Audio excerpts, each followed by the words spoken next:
வணக்கம். மாநில செய்திகள் வாசிப்பவர் ஜமீர் அக்தர்.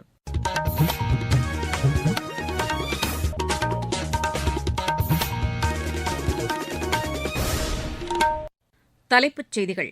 அனைத்து துறைகளிலும் செயற்கை நுண்ணறிவு தொழில்நுட்பத்தை விரிவுபடுத்துவதற்கான நடவடிக்கைகள் மேற்கொள்ளப்பட்டு வருவதாக மத்திய அமைச்சர் திரு அஸ்வினி வைஷ்ணவ் தெரிவித்துள்ளார்.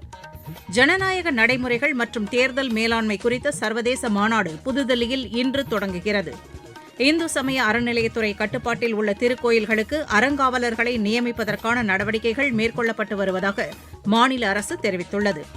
தேசிய ஜனநாயக கூட்டணியில் இடம்பெற்றுள்ள கட்சிகளுக்கான தொகுதி பங்கீடுகள் விரைவில் இறுதி செய்யப்படும் என்று பிஜேபி மாநில தலைவர் திரு நயினார் நாகேந்திரன் கூறியுள்ளார். இந்தியா நியூசிலாந்து இடையேயான முதலாவது டுவெண்டி கிரிக்கெட் போட்டி நாக்பூரில் இன்று நடைபெறவுள்ளது. இனி விரிவான செய்திகள். அனைத்து துறைகளிலும் செயற்கை நுண்ணறிவு தொழில்நுட்பத்தை விரிவுபடுத்துவதற்கான நடவடிக்கைகள் முனைப்புடன் மேற்கொள்ளப்பட்டு வருவதாக மத்திய தகவல் தொழில்நுட்பத்துறை அமைச்சர் திரு அஸ்வினி வைஷ்ணவ் தெரிவித்துள்ளார்.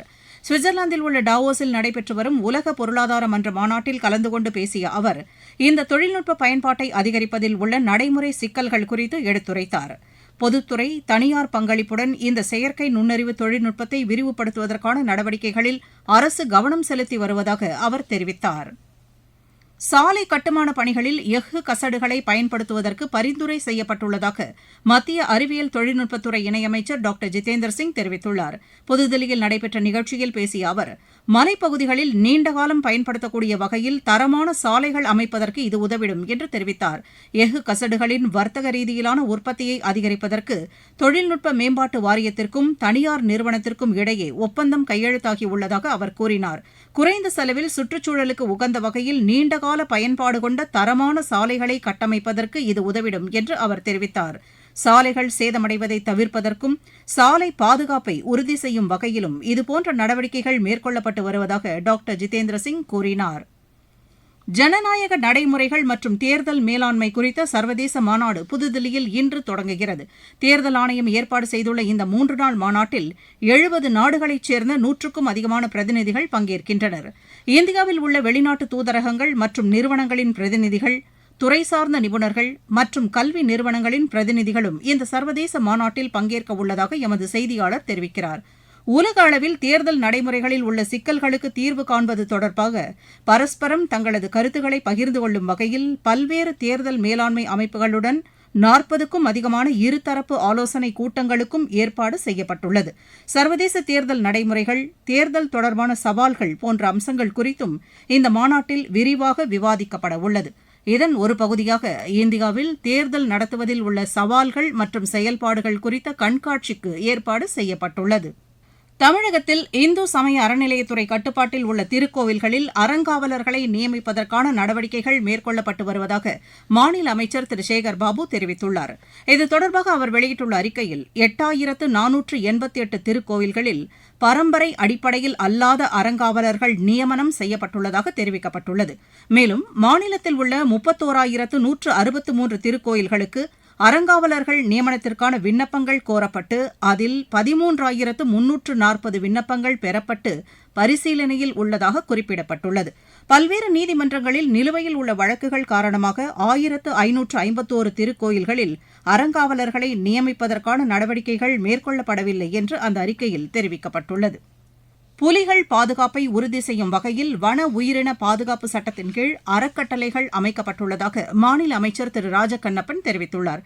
சென்னை தலைமைச் செயலகத்தில் நடைபெற்ற தமிழ்நாடு புலிகள் பாதுகாப்பு அறக்கட்டளையின் ஆளுமை குழு கூட்டத்தில் கலந்து கொண்டு அவர் பேசினார். புலிகளை பாதுகாப்பதற்கான கொள்கைகளை வகுத்து செயல்படுவதற்கும் புலிகள் பராமரிப்பில் ஈடுபட்டுள்ளவர்களின் நலன்களை பாதுகாப்பதற்குமான சட்டப்பூர்வ அமைப்பாக இந்த அறக்கட்டளை ஏற்படுத்தப்பட்டுள்ளதாக அவர் கூறினார்.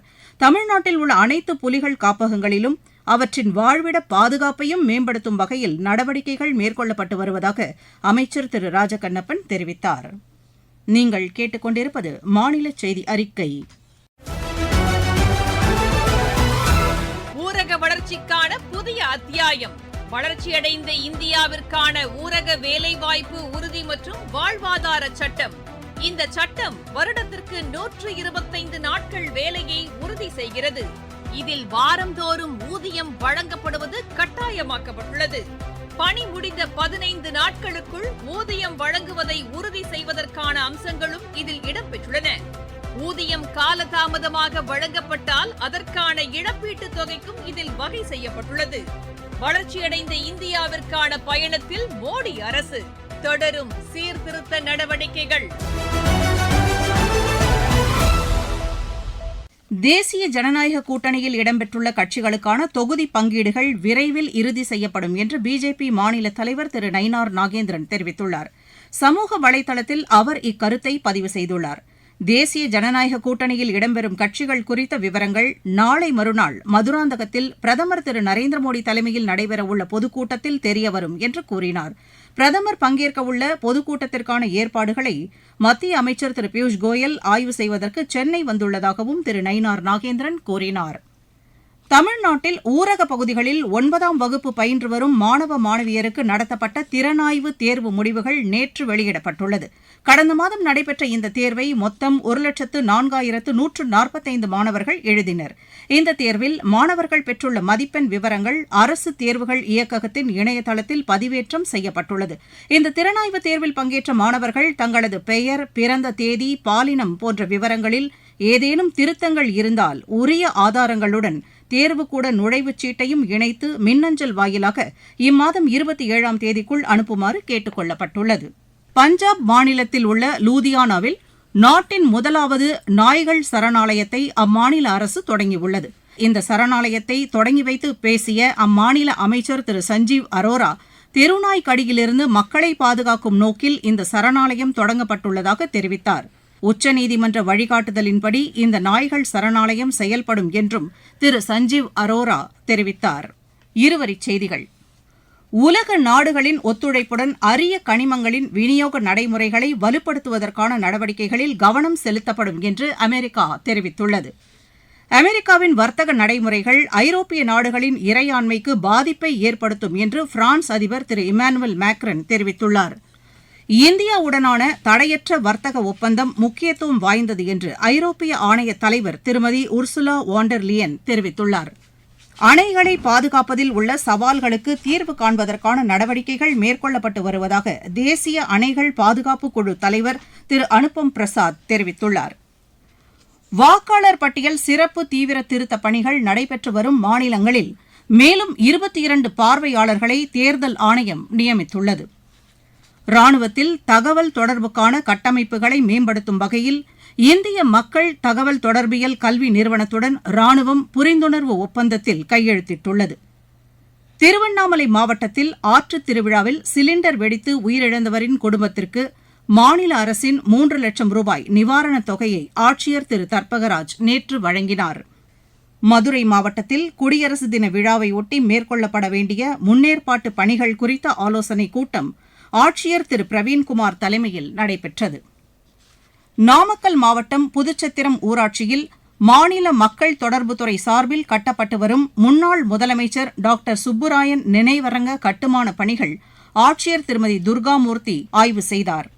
கன்னியாகுமரி திருவனந்தபுரம் இடையே அமைக்கப்பட்டு வரும் இரட்டை ரயில்பாதை பணிகள் 2 ஆண்டுகளில் நிறைவடையும் என்று தெற்கு ரயில்வே பொது மேலாளர் திரு RN சிங் தெரிவித்துள்ளார். விளையாட்டுச் செய்திகள். இந்தியா நியூசிலாந்து இடையேயான முதலாவது டுவெண்டி கிரிக்கெட் போட்டி இன்று நடைபெறவுள்ளது. நாக்பூரில் இப்போட்டி இரவு 7 மணிக்கு தொடங்குகிறது. மகளிர் பிரீமியர் லீக் கிரிக்கெட் போட்டியில் தில்லி அணி 7 விக்கெட் வித்தியாசத்தில் மும்பை அணியை வென்றது. வதோதராவில் நேற்று நடைபெற்ற ஆட்டத்தில் முதலில் பேட் செய்த மும்பை அணி நிர்ணயிக்கப்பட்ட 20 ஓவரில் 154 ரன் எடுத்தது. இதையடுத்து களமிறங்கிய தில்லி அணி 19 ஓவரில் 3 விக்கெட் இழப்புக்கு 155 ரன் எடுத்து வெற்றி பெற்றது. சந்தோஷ் கோப்பை கால்பந்து போட்டி இன்று தொடங்குகிறது. அசாமில் நடைபெறும் இந்த போட்டியில் 12 அணிகள் பங்கேற்கின்றன. இந்தோனேஷியா மாஸ்டர்ஸ் பேட்மிண்டன் போட்டியில் இந்தியாவின் கிடாம்பி ஸ்ரீகாந்த் 2வது சுற்றுக்கு முன்னேறியுள்ளார். இந்திய சீனியர் மகளிர் கால்பந்து அணியின் பயிற்சியாளராக அமேலியா வால்வர்டே நியமிக்கப்பட்டுள்ளார். கோஸ்டாரிக்காவைச் சேர்ந்த இவர் ஆஸ்திரேலியாவில் வரும் மார்ச் மாதம் நடைபெறவுள்ள மகளிர் ஆசிய கோப்பை கால்பந்து போட்டியில் பங்கேற்கும் இந்திய அணிக்கு பயிற்சி அளிக்கிறார். மீண்டும் தலைப்புச் செய்திகள். அனைத்து துறைகளிலும் செயற்கை நுண்ணறிவு தொழில்நுட்பத்தை விரிவுபடுத்துவதற்கான நடவடிக்கைகள் மேற்கொள்ளப்பட்டு வருவதாக மத்திய அமைச்சர் திரு அஸ்வினி வைஷ்ணவ் தெரிவித்துள்ளார். ஜனநாயக நடைமுறைகள் மற்றும் தேர்தல் மேலாண்மை குறித்த சர்வதேச மாநாடு புதுதில்லியில் இன்று தொடங்குகிறது. இந்து சமய அறநிலையத்துறை கட்டுப்பாட்டில் உள்ள திருக்கோயில்களுக்கு அறங்காவலர்களை நியமிப்பதற்கான நடவடிக்கைகள் மேற்கொள்ளப்பட்டு வருவதாக மாநில அரசு தெரிவித்துள்ளது.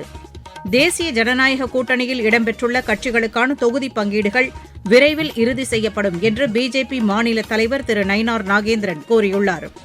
இந்தியா நியூசிலாந்து இடையேயான முதலாவது டுவெண்டி கிரிக்கெட் போட்டி நாக்பூரில் இன்று நடைபெறவுள்ளது. செய்தி அறிக்கை நிறைவு பெற்றது.